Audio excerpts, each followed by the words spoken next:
ইংরেজি গ্রামারে সেন্টেন্স একটি খুব গুরুত্বপূর্ণ বিষয়। সেন্টেন্স চেনাটা অত্যন্ত গুরুত্বপূর্ণ বিষয়।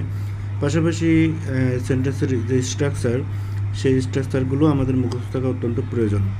তো চলো বন্ধুরা, আমরা আজকে দেখি যে মাত্র কয়েক সেকেন্ডে আমরা কিভাবে এই সেন্টেন্সগুলো নির্ণয় করতে পারি একটা কৌশলের মাধ্যমে। কৌশলটা হলো,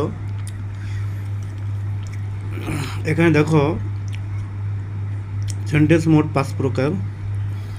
তো এই 5 প্রকার সেন্টেন্সের মধ্যে 2টা সেন্টেন্স আমরা খুব সহজেই নির্ণয় করতে পারি, এই একটা এবং এই একটা।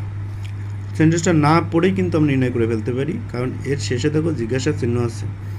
তো জিজ্ঞাসা চিহ্ন থাকার ফলে এই সেন্টেন্সটা হবে ইন্টারোগেটিভ সেন্টেন্স। এটা ইন্টারোগেটিভ সেন্টেন্স। দেখো এটা খুবই সহজেই আমরা নির্ণয় করে ফেললাম।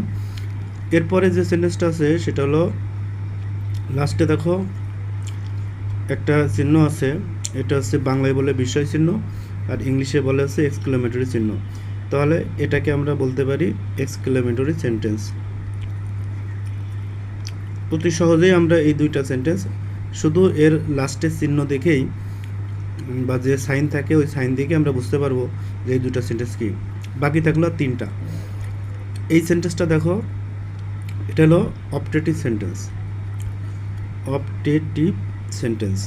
তো এটা হলো অপটেটিভ সেন্টেন্স।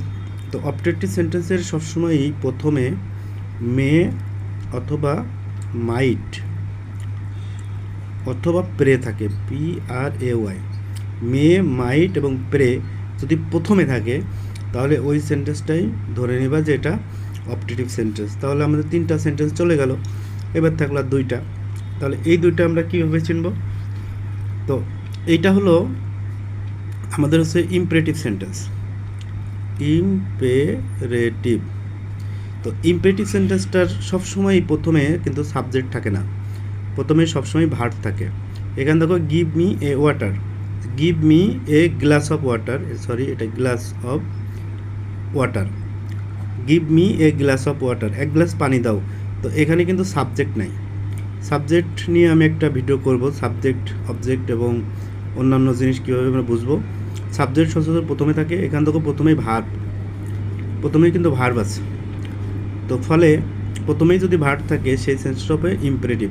তাহলে দেখো, শেষে যদি এই চিহ্নটা থাকে এক্সক্লেমেটরি, শেষে যদি জিজ্ঞাসার চিহ্ন থাকে, জিজ্ঞাসার চিহ্ন থাকে তাহলে ইন্টারোগেটিভ। প্রথমে যদি মে, মাইট বা প্রে থাকে তাহলে অপটেটিভ, 3টা চলে গেল। তারপরে প্রথমে যদি ভার্ব থাকে